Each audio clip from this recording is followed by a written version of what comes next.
प्रश्न संख्या 1, खाली स्थानों को भरें। तो क में है 3 गुना 6 बराबर 18।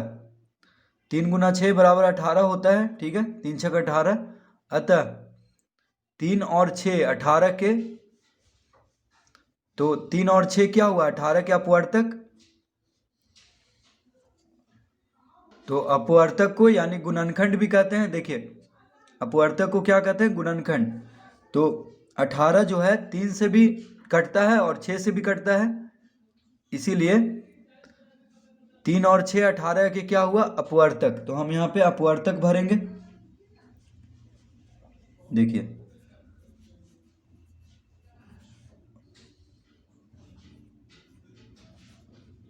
अपवर्तक, ठीक है।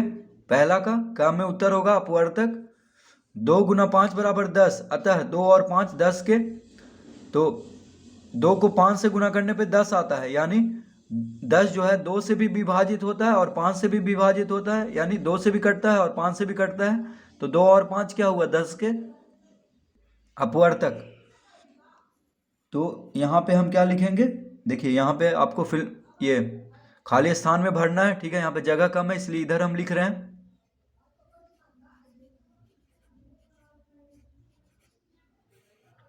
अपवर्तक।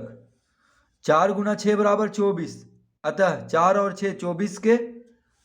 तो 4 को 6 से गुना करने पे 24 आता है, तो 4 और 6 यानी 4 और 6 24 के क्या हुआ, अपवर्तक यानी गुणनखंड। क्योंकि 24 जो है 4 से भी विभाजित होता है और 6 से भी, ठीक है। 4 छक 24, 6 चौक 24। तो इसमें भी हम अपवर्तक भरेंगे।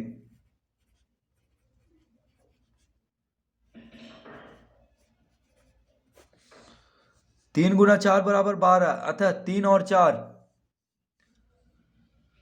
तो देखिए 3 को 4 से गुना करने पे कितना आता है, 12, या 4 को 3 से गुना करेंगे तो भी 12 ही आएगा। तो 3 और 4 क्या है, 12 जो है 3 से भी कटता है और 4 से भी कटता है। तो 3 और 4 क्या है, 12 के अपवर्तक यानी 12 के गुणनखंड है।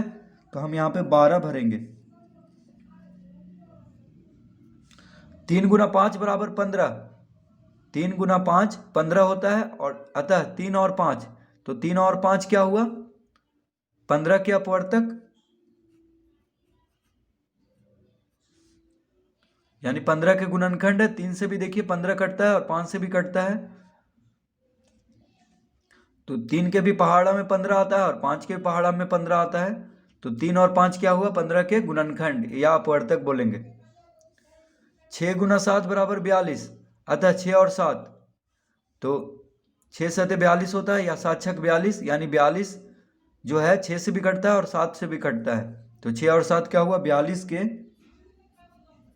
अपवर्तक।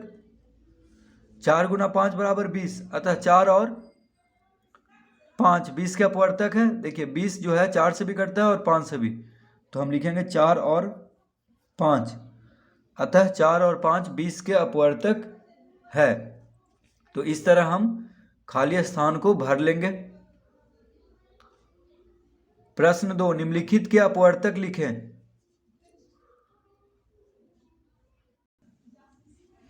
प्रश्न 2, तो प्रश्न 2 में है अपवर्तक लिखना है, तो किसका, तो का में दिया हुआ है 12 का, ठीक है। 12 का अपवर्तक यानी 12 का गुणनखंड। तो 12 देखिए किस किस से विभाजित होता है, ठीक है। तो अपवर्तक मतलब हुआ गुणनखंड, यानी 12 जो है जिस भी संख्या से कटता है या विभाजित होता है उसी को गुणनखंड कहेंगे। तो जैसे देखिए 1 से तो सभी संख्या विभाजित होता है, तो 1 तो सबसे पहले लिखेंगे, क्योंकि 1 से 12 12 बार में कट जाएगा, ठीक है। 1 गुना 12 बराबर 12। तो 1 तो देखिए सबका गुणनखंड है सभी संख्याओं का, तो 1 सबसे पहले लिख देंगे। उसके बाद 2 से भी 12 कटता है, 2 छक 12, तो 2 लिखेंगे। उसके बाद 3 से भी 12 कटता है, 3 चौक 12, तो 3 भी लिखेंगे। 4 से भी कटता है तो 4 भी लिखेंगे। 5 से नहीं कटता है 12, तो 5 नहीं लिखेंगे। 6 से कट जाता है, 6 दूना 12, तो 6 लिखेंगे। उसके बाद 7 से नहीं कटता है, 8 से भी नहीं कटता है, 9 से भी नहीं कटता है, 10 से भी नहीं, 11 से भी नहीं, सीधा 12 से। देखिए 12 से 12 एक बार में कटता है, 12 गुना 1 बराबर 12, 12 एकम 12, ठीक है, तो 12 भी इसका गुणनखंड होगा। तो 12 का अपवर्तक यानी गुणनखंड कौन कौन हो गया? 1 2 3 4 6 12।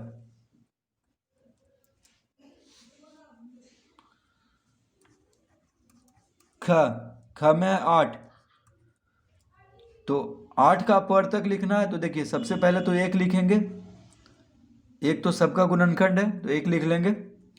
अब 2 से 8 कट जाता है यानी विभाजित हो जाता है, 2 से 8, 2 चौक 8, ठीक है। 3 से नहीं विभाजित होता है तो 3 नहीं लिखेंगे। 4 से हो जाता है तो 4 लिखेंगे, देखिए 4 दूना 8। 5 से नहीं होता है, 6 से नहीं होता है, 7 से नहीं होता है, सीधा 8 से। 8 से हो जाता है, 8 गुना 1 बराबर 8, यानी 8 एकम 8। तो 8 का गुणनखंड या अपवर्तक कौन कौन हो गया? 1 2 4 8। ग 24, तो 24 का गुणनखंड सबसे पहले 1 होगा, फिर 2, 2 से कटता है, 12 दूना 24, फिर 3, 8 तिया 24, फिर 4, 4 छक 24। 5 से नहीं कटता है 24 तो 5 नहीं लिखेंगे। 6 से कट जाता है, 6 चौक 24। 7 से नहीं कटता है तो 7 नहीं लिखेंगे। 8 से कटता है, 8 तिया 24 तो 8 लिख देंगे। फिर 12 से कटता है, देखिए तो 12 लिखेंगे, क्योंकि 9 10 से नहीं कटता है तो 9 10 नहीं लिखेंगे, ठीक है, सीधा 12। अब 12 के बाद 13 14 15 16 17 18 19 20 21 22 23, ये सबसे नहीं कटता है 24 तो सीधा 24 लिख देंगे। तो 24 का अपवर्तक 1 2 3 4 6 8 12 24। घ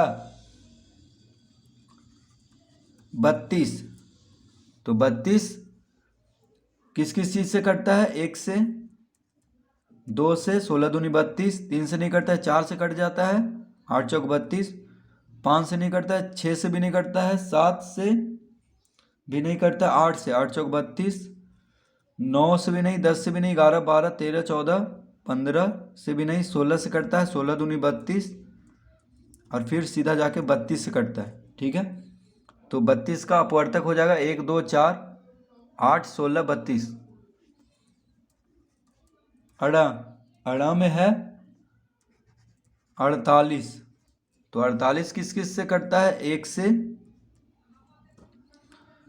2 से, 24 दूना 48, 3 से भी कटता है, 16 48, 4 से भी कटता है, 12 चौक 48, 5 से नहीं कटता है, 6 से कट जाता है, 8 चौक 48, 8 से कट जाता है, 7 से नहीं कटता है तो उसको हम नहीं लिखेंगे, 8 चौक 48। 9 10 11 12 से कटेगा, अब 12 चौक 48, 13 14 15 16 से कटेगा, 16 लिख देंगे, फिर कॉमा, 17 18 19 20 21 22 23, ये सबसे नहीं कटता है, सीधा 24 से, तो 24 लिख देंगे, और फिर सीधा 48 से। तो 48 का अपवर्तक हो गया 1 2 3 4 6 8 12 16 24 48।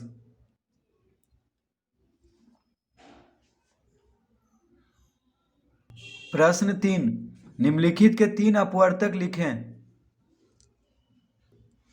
प्रश्न 3 का, तो प्रश्न 3 का क्या है? 10, तो 10 का 3 अपवर्तक लिखना है, ठीक है। तो अपवर्तक मतलब गुणनखंड, तो देखिए 10 सबसे पहले तो 1 से कट जाता है, ठीक है, उसके बाद 2 से कटता है, ठीक है, और अपने आप से तो कटता ही है। तो देखिए 10 का 3 अपवर्तक हो गया 1 2 10, तो 1 और अपने आप, ये तो दोनों जरूरी रहेगा किसी भी संख्या के अपवर्तक में, यानी 1 से और अपने आप से सब संख्या कटता है, ठीक है। तो 1 और अपने आप जो संख्या है वह तो जरूर रहेगा, तो उसको बस लिख देना है। और यहाँ पे 3 पूछ रहा था तो बस एक और लिख देंगे जिससे ये कटता है, 2 से भी कटता है, 5 से भी कटता है, तो कुछ भी यहाँ पे लिख देंगे, ठीक है। तो 3 ही लिखना है, इसीलिए देखिए 1 2 10, तो 3 ही अपवर्तक लिखेंगे। तो 10 का 3 अपवर्तक 1 2 10। 18, तो 18 का सबसे पहला हो गया 1, ठीक है, फिर 2 से कट जाता है, 2 नंबर 18, तो 2 भी हो गया अपवर्तक, और फिर सीधा 18, 18 से तो कटेगा ही अपने आप से, तो बस 3 ही लिखना है, इसलिए एक तो एक होगा और अपने आप ये तो दोनों जरूर होगा। बस एक और संख्या लिख देना है जिससे जो 18 का अपवर्तक है। ग में है 24, एक से 24 कटता है, ठीक है।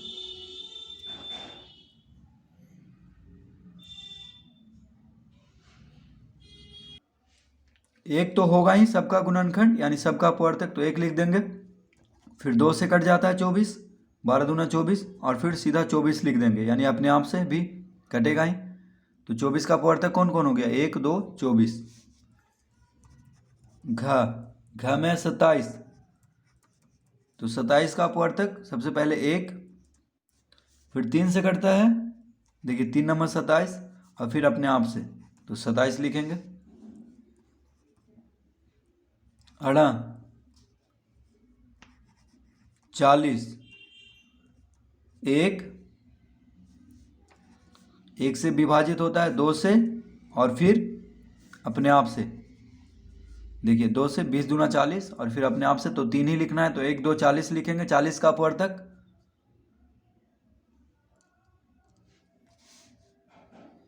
तो ये हो गया इसका उत्तर प्रश्न 3 का।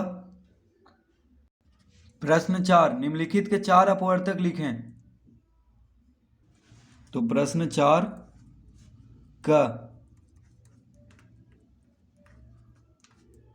16, तो 16 के 4 अपवर्तक लिखना है। तो देखिए सबसे पहला तो 1 हो जाएगा, फिर 2 से कटता है 16, 2 8 16, फिर 4 से 4 चौक 16, 3 से नहीं कटता है तो 3 नहीं लिखेंगे, और फिर अपने आप को से कटेगा ही। तो 16 का 4 अपवर्तक 1 2 4 16, तो एक और अपने आप तो रहेगा ही, बस 2 और लिख देना है। 4 अपवर्तक पूछ रहा है तो 1 और अपने आप यानी 2 तो रहेगा ही हमेशा, ठीक है। देखिए 1 से तो कटेगा ही और अपने आप से, तो ये दोनों बस लिख देना है और 2 और लिख देना है, तो 4 हो गया। तो 4 अपवर्तक इसका लिखना है।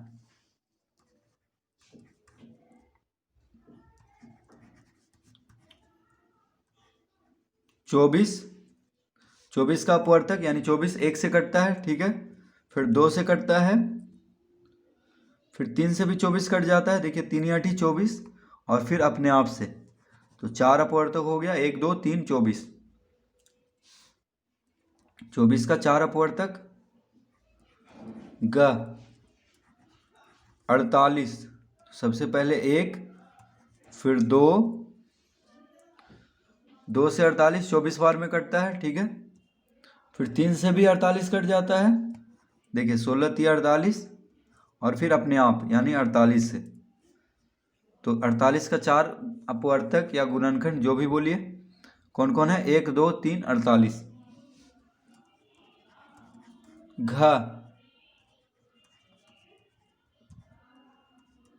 56, 1 से कट जाता है, 2 से भी कट जाता है, और 4 से भी कट जाता है, देखिए 28 दूना 56, 2 से कट जाता है 4 से भी यानी 14 चौक 56, तो 1 2 4, और फिर अपने आप से तो कटेगा ही, तो 56 लिख देंगे, यानी 56 का गुणनखंड हो गया 1 2 4 56, ठीक है। 1 से भी 56 कट जाता है, 2 से भी कट जाता है, 4 से भी और 56 से भी, तो 4 ही लिखना है इसका अपवर्तक।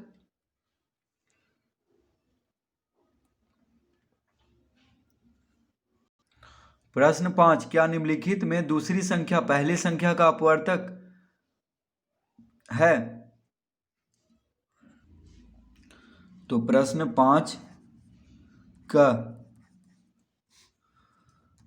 24,6, तो इसमें क्या पूछ रहा है कि क्या क्या निम्नलिखित में दूसरी संख्या, तो दूसरी संख्या यहाँ पे 6 है, ठीक है, पहली संख्या का अपवर्तक है यानी गुणनखंड है। तो देखिए इसमें पूछ रहा है कि दूसरी संख्या जो है, क्या दूसरी संख्या से पहली संख्या विभाजित हो जाता है तभी गुणनखंड होगा। तो देखिए 6 से 24 कट जाता है, 6 चौक 24, यानी 6 क्या हुआ 24 का गुणनखंड अपवर्तक, क्योंकि 6 से 24 विभाजित हो जाता है यानी कट जाता है। देखिए 6 चौक 24, ठीक है। तो इसका उत्तर देंगे हम हाँ। इसका उत्तर क्या देंगे? हाँ। ख 32,5। तो इसमें देखिए 5 जो है दूसरी संख्या जो है 5 है, पहली संख्या 32 है। तो दूसरी संख्या पहली संख्या का अपवर्तक यहाँ पे नहीं है क्योंकि 5 से 32 विभाजित नहीं होता है, ठीक है। 5 के पहाड़ा में 32 नहीं आता है तो 5 गुणनखंड नहीं होगा इसका 32 का। तो इसमें हम लिखेंगे नहीं। इसका उत्तर होगा नहीं। 465,15। तो 15 से 465 कट जाता है यानी 15 जो है 465 का अपवर्तक है। तो कैसे मालूम करेंगे? तो देखिए हम 15 से 465 को भाग देकर मालूम करेंगे कि 15 जो है 465 का अपवर्तक है कि नहीं। तो कैसे पता चलेगा? तो अगर पूरा पूरी कट गया तो देखिए तब ये 15 जो है 465 का अपवर्तक होगा, नहीं कटा तो नहीं लिखेंगे। तो 15 दूनी 30, 15 तिया 45, 6 में से 5 गया 1। अब 5 उतारेंगे ऊपर से तो 15 एक बार में, तो 31 बार में देखिए पूरा पूरी कट गया है यानी 31। 15 को 31 से गुना करेंगे तो 465 आ जाएगा, ठीक है। देखिए पूरा पूरी कट चुका है 31 बार में। तो 465 का 15 अपवर्तक है, तो हाँ लिखेंगे। घ 346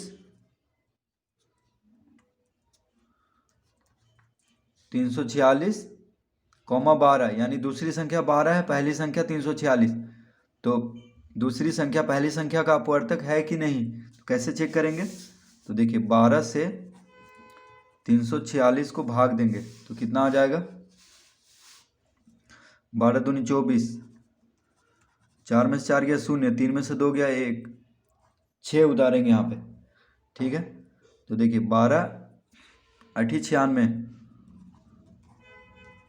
6 में से 6 गया 0, 10 में से 9 गया 1। तो यहाँ पे देखिए शेष बच चुका है, अब नहीं लगेगा, ठीक है। पूरा पूरी नहीं कट रहा है। तो 12 जो है 346 का अपवर्तक नहीं है क्योंकि जो गुणनखंड होता है उससे पूरा पूरी विभाजित होना चाहिए वह संख्या। तो इसमें हम नहीं लिखेंगे। इसका उत्तर होगा नहीं।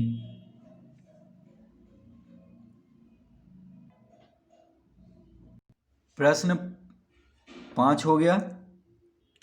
प्रश्न 6, निम्नलिखित में 18 के अपवर्तकों को चुनकर लिखें।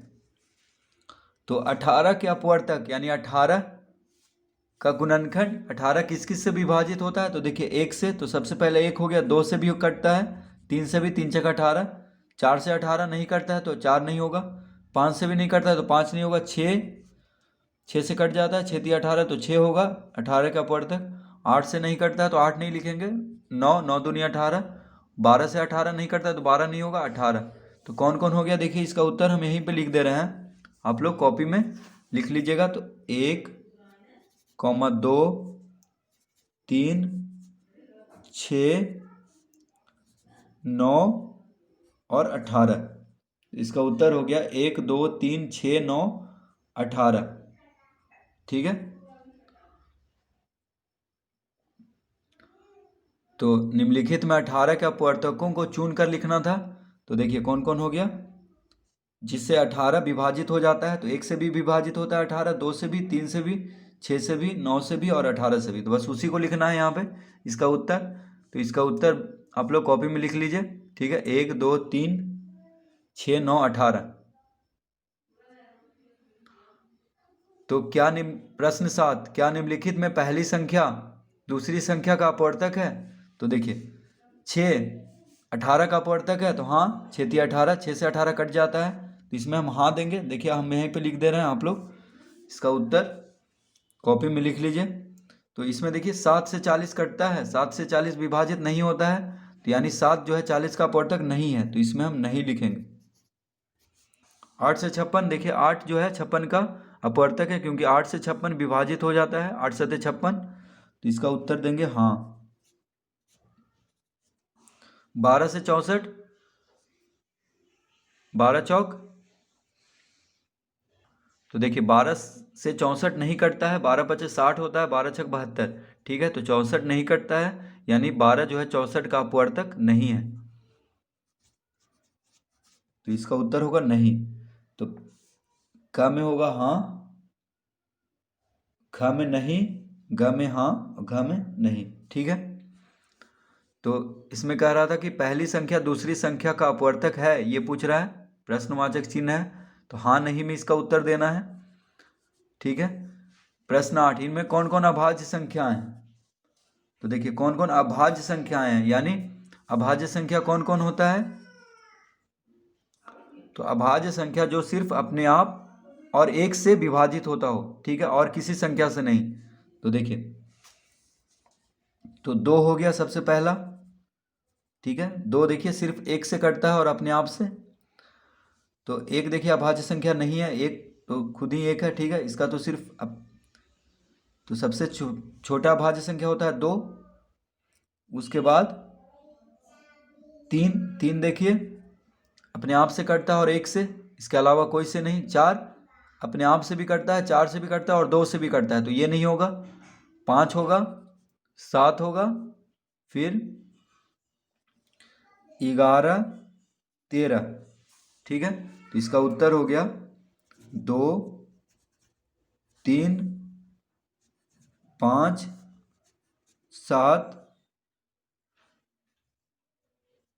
11,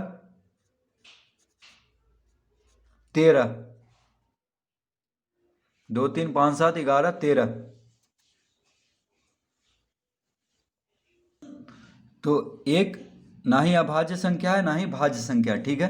तो सबसे छोटा अभाज्य संख्या 2 से शुरू होता है। तो अभाज्य संख्या किसको कहते हैं? जो सिर्फ अपने आप से कटे और 1 से, ठीक है। तो जैसे 2, 3, 5, 7, 11, 13, ठीक है। तो इसको हम लिख देंगे। अब देखिए संयुक्त संख्याएं, संयुक्त संख्याएं मतलब जो किसी और से भी कटे, जैसे अपने आप से तो सब कटता है और 1 से, तो किसी और से भी कटे, जैसे हो गया देखिए 4, 2 से कट जाता है, 2 दूना 4, 6 भी देखिए 2 से भी कटता है, 3 से भी, 8 हो गया 2 से भी कटता है, 4 से भी, 9 हो गया 3 से कट जाता है, 10 हो गया 2 से भी कटता है, 5 से भी कटता है, ठीक है। 12 देखिए 2 से भी कट जाता है, 6 से भी कट जाता है, 14 2 से भी कटता है और 7 से भी कटता है, 15 3 से भी, 5 से भी कट जाता है, 16 4 से भी कटता है, 8 से भी और 2 से भी। तो इन सब को लिख देंगे। तो संयुक्त संख्या या भाज्य संख्या इसको बोलते हैं जो अपने आप और 1 के अलावा किसी और संख्या से भी विभाजित होता हो, उसको क्या कहते हैं? संयुक्त संख्याएं या भाज्य संख्याएं।